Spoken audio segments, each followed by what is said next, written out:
안녕하세요. 이현재입니다. 국민건강보험에 보완형으로 도입된 실손의료보험, 이 국민의 사적인 사회안전망으로서 역할을 수행하는 대표 보험입니다. 그래서 제2의 건강보험이라고 불리는데요. 건강보험이 보장하지 않는 의료비를 보장하는 국민의 의료 지킴이죠. 그런데 혹시 이런 뉴스를 보신 적 있나요? 실손보험 갱신 보험료 폭탄 50% 이상 인상된다. 월 3만원에서 10만원 실손보험료 폭탄, 보험료 급등의 실손보험 가입자 불만 속출. 이 보험 소비자 입장에서는 눈살이 찌푸려지는 기사들이죠. 우리가 가입하고 있는 실손의료보험은 이 일정 기간 이후에는 보험료가 자동으로 이 갱신, 즉 변동되게 됩니다. 보험료가 인상될 수도 있고 인하될 수도 있는데요. 문제는 실손보험이 적자 행진 중인 보험사는 해당 보험을 팔면 팔수록 손해보기 때문에 이 적자 행진을 멈추기 위해서 보험료를 올릴 수밖에 없는 것입니다.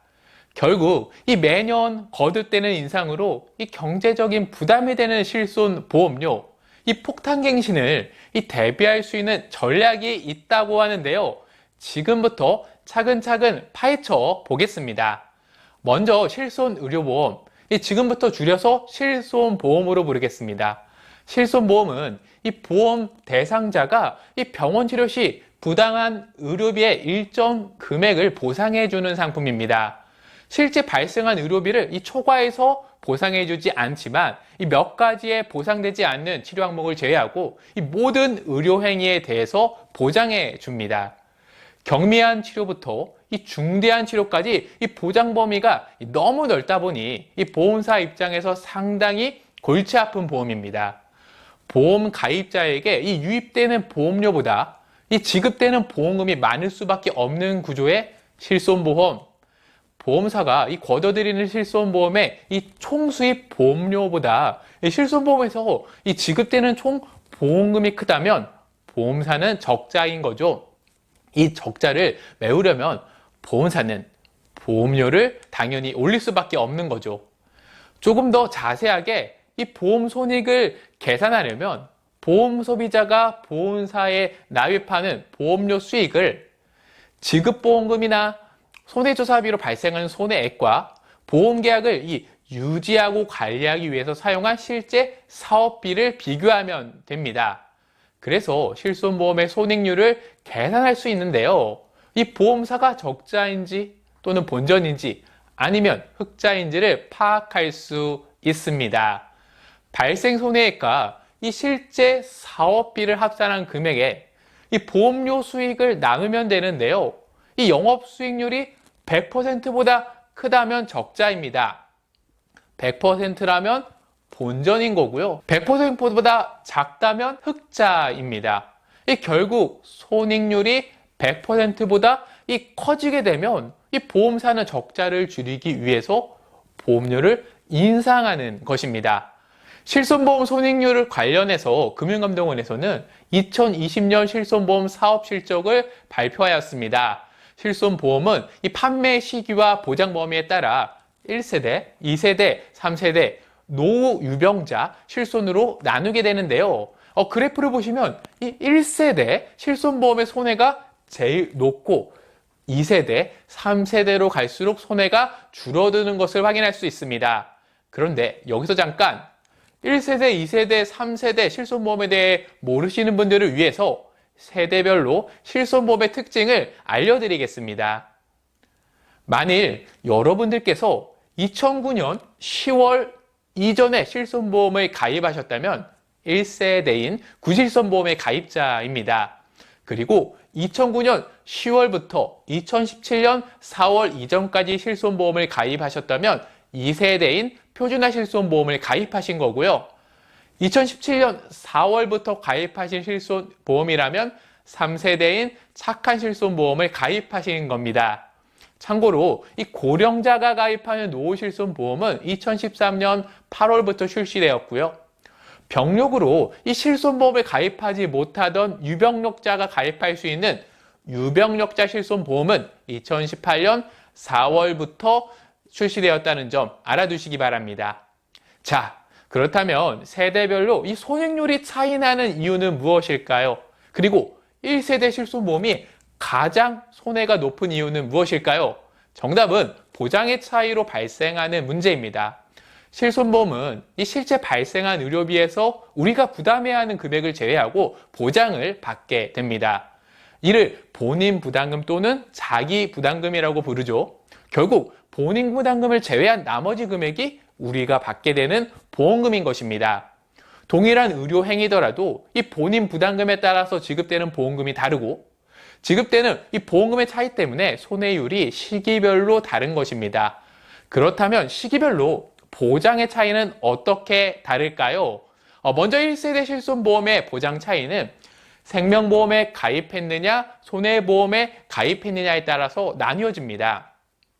이번 의료비의 경우 이 생명보험은 자기 부담률 20%를 제외한 80%만 보장받는 반면에 손해보험은 모두 보장받을 수 있습니다. 그리고 가입 한도 또한 더 크기 때문에 손해보험의 가입 금액을 1억 원짜리로 가입했을 경우 의료비에 대한 걱정은 크게 하지 않으셔도 됩니다. 그리고 통원 의료비 역시 이 손해보험의 자기 부담금이 작습니다. 그렇기 때문에 더 많은 보장을 받을 수 있죠. 물론 회사별로 이 가입 시기에 따라서 보장의 한도는 다를 수 있습니다. 자세한 건 여러분들이 가입하신 가입 내역과 약관을 통해 체크해 보시기 바랍니다. 1세대 이 생명보험사와 손해보험사의 실손보험 손익률을 비교하면 생명보험이 117.5%, 손해보험이 136.6%로 이 손해보험이 적자가 더 심합니다. 이 손익률 수치를 통해서 이 본인 부담금이 적을수록 지급되는 보험금이 커지기 때문에 손해가 높다는 것을 알 수 있죠. 그리고 보장 한도도 이 생명보험보다 손해보험이 더 크죠. 보장이 더 좋을수록 보험료가 비싼 건 당연한 이치입니다. 어쨌든 이 구성이 복잡하고 회사마다 제각각인 실손보험을 2009년 10월부터 단순화시키게 됩니다. 표준화 실손보험이라는 이름하에 보장을 동일하게 맞추었고요. 이 보험 소비자가 쉽게 이해할 수 있도록 바꾸게 된 것입니다. 그리고 구실손보험에서 보장하지 않았던 취질의 급여 부분이나 치매 등의 보장도 추가하게 되었습니다. 표준화 실손보험이 등장하면서 입원 의료비 한도는 5천만 원, 통원 의료비 한도는 30만 원으로 통일되었습니다. 참고로 이 1세대 손해보험 실손보험은 2008년 8월부터 보장 한도를 5천만 원에서 1억 원으로 상향 조정하였습니다. 보장 한도를 대폭 확대해서 이 당시에 상당히 인기가 많았습니다. 그리고 지금까지 이 역대급 보장을 탑재하고 있는 실손보험이기 때문에 절대 해지해서는 안 될 1순위 보험임은 틀림없는데요. 하지만 이 실제 보험금 지급 실적에 따르면 5천만 원을 초과한 의료비는 거의 없다고 합니다. 이 1억 원의 보장 한도를 사용할 확률이 극히 낮은 거죠. 그렇기 때문에 이 더 높은 보장 한도를 위해서 보험료를 더 지불하는 것은 옳지 않습니다. 합리적이지 않기 때문에 표준화 실손보험은 이번 의료비 한도를 5천만 원으로 설정하게 된 것입니다. 그리고 1세대 손해보험의 실손보험에 없던 자기부담금을 발생시키게 되는데요. 처음에는 입원 의료비의 경우 이 자기부담금을 10% 부담해야 했습니다. 100%를 보장해주던 손해보험의 실손보험보다 보장 혜택이 아쉽긴 하지만 1세대 생명보험의 실손보험과 비교하면 보장이 더 좋아진 거죠. 그런데 문제가 발생하게 됩니다. 바로 보험료 폭탄행식 논란이죠. 보험사들은 앞다투어 이 보험 소비자를 모으기 위해서 일단 저렴하게 가입시키는 이 과당 경쟁을 한 것입니다. 거기에 보험가입자의 과도한 의료 이용으로 인해서 이 재정 건전성이 악화된 것이죠. 결국 보험료 갱신 시 이 높은 인상률을 기록하게 됩니다. 그래서 2013년 4월에는 이 보험료 부담을 완화하기 위해서 자기부담금에 대한 이 선택 기회를 부여하게 되는데요. 이번 의료비의 경우 10%와 20% 중에서 선택할 수 있게 변경된 것입니다. 하지만 이런 조치에도 불구하고 손해가 줄어들지 않자 이 자기부담금이 낮은 이 선택형 타입을 한 번 더 개정하게 됩니다. 2015년 9월부터 선택형 2로 개정되면서 이 급여 항목에 대해서는 실제 지출한 의료비에 대해서 자기부담금을 10% 적용하고 비급여 항목에 대해서는 20%를 적용하게 된 것입니다. 결국 이 지급되는 보험금을 더 줄이도록 개정한 건데요. 여기서 잠깐 급여와 비급여에 대해서 간단히 안내해 드리겠습니다. 여러분들이 이 병원에서 치료를 받고 비용을 결제하게 되면 진료비 계산서 영수증을 받게 됩니다. 이때 여러 의료 항목들이 이 급여와 비급여로 나뉘어져서 비용이 표기된 것을 확인할 수 있는데요. 급여 항목은 건강보험이 적용되는 항목이고요. 비급여 항목은 건강보험이 적용되지 않는 항목입니다. 그래서 급여 항목의 이 일정 부분은 이 국민건강보험에서 보장해주고요. 그 비용을 건강보험공단에서 부담하게 됩니다. 결국 우리가 지불하는 의료비는 이 급여의 본인 부담분과 비급여 항목 이 전체에 해당되고요. 바로 이 부분을 실손보험에서 보장받을 수 있게 되는 것입니다. 문제는 신약이나 신의료기술의 대부분이 비급여에 해당된다는 점인데요. 이 여러분들이 치료를 받는다면 더 좋은 의료 혜택을 받기 원하시겠죠? 물론 비용이 많이 발생하겠지만요. 하지만 실손보험이 있다면 그런 걱정을 할 필요가 없습니다. 치료비 부담이 크게 줄어들어서 원하는 의료행위를 받을 수 있기 때문이죠. 결국 적정한 수준의 의료 서비스만 받아야 하는데 이 실손보험만 믿고 비급여의 의료 서비스를 과하게 받는 결과가 초래되는 것입니다. 이렇게 과도한 의료 행위가 늘어난다면 당연히 보험사는 손해율이 높아질 수밖에 없는 것입니다. 그래서 이 선택형이 선택형 2로 개정되면서 비급여의 자기 부담금을 높이게 된 것입니다. 지금까지 1세대 구실손보험과 2세대 표준화 실손보험의 보장 구조와 변천사를 말씀드렸는데요. 보장 혜택 측면에서 보면 1세대 손해보험의 실손보험이 제일 좋고요. 그 다음으로 2세대 표준화 실손보험이 좋습니다. 하지만 이 손실적인 측면에서 비교하면 상대적으로 보장이 아쉬웠던 1세대 생명보험의 실손보험이 보험사 입장에서 훨씬 리스크가 적은데요. 당연히 이 보험료 인상도 상대적으로 적을 수밖에 없겠죠. 하지만 이 해당 보험은 더 이상 가입할 수 있는 방법은 없습니다. 실손보험은 개정되면서 이전 버전에 대해서는 판매가 종료되기 때문이죠. 표준화 실손보험의 시대가 도래되었지만 보험사의 손실은 크게 개선되지 못했습니다. 금융당국은 이 손실률의 가장 큰 원인을 비급여에 해당하는 치료로 꼽았습니다. 잠시 자료를 살펴보겠습니다. 실손보험, 이 지급보험금 중 이 비급여 비중은 63.7%로 상당히 높은데요. 이 실손보험 가입자는 비급여 진료를 많이 이용하고 있다는 반증이기도 합니다. 특히 이 실손보험금의 주요 질병 항목은 만성, 경증 질병군이 차지하고 있고요. 이 상위 질병 항목에는 1위 허리 디스크, 2위 요통이었습니다. 당연히 이 도수 치료와 같은 의료행위가 빈도가 많고 지급되는 보험금도 상대적으로 많을 수밖에 없겠죠. 그래서 비중이 높은 비급여 치료에 대한 부분을 관리하기 위해서 금융당국은 실손보험을 개정하게 된 거죠. 바로 2017년 4월 3세대 실손보험인 착한 실손보험이 등장하게 되는데요. 결국 이로 인해서 2세대 표준화 실손보험의 판매는 막을 내리게 됩니다.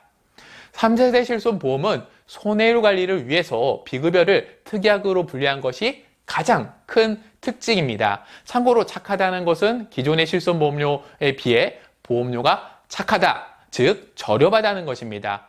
실손의료보험은 2020년 말 기준으로 약 3,500만 명이 가입하고 있습니다. 만약 이 전체 계약자가 이 높은 갱신보험료 때문에 해당 계약을 유지하지 못한다면 국가적 차원에서 이 복지정책의 기조가 정말 흔들릴 정도로 큰 위험입니다. 이를 해결하기 위해서 착한 실손보험을 만들게 된 거고요. 최초로 이 전환 기능도 도입하게 되었습니다.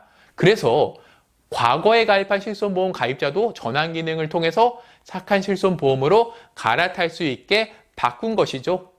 바로 이 전환 기능이 폭탄 갱신을 피할 수 있는 전략이기도 합니다. 중요한 건 이 3세대 실손보험은 비중이 높은 이 비급여 3종을 특약으로 분리해서 이 임의로 선택하게끔 보험의 구조가 개편되었습니다. 도수치료, 체해충격파 치료, 증시치료 특약과 비급여 주사 특약, 자기공명, 영상진단 특약을 가입할 수 있고 제외할 수도 있는 것이죠. 보험료에 대한 부담을 느낀다면 해당 특약들을 제외하면 되고요. 해당 의료행위의 필요성을 긍정적으로 생각하고 있고 보험료 부담을 기꺼이 감내할 수 있다면 가입하시면 됩니다. 3세대 실손보험의 입원 의료비와 통원 의료비 한도와 보상 금액은 이 다음과 같고요. 해당 특약에서는 이 비급여 3종에 대해서는 보상해주지 않습니다. 바로 여기에 있는 비급여 3종의 특약을 각각 가입하셔야 보장받을 수 있고요. 보상 금액도 표와 같습니다.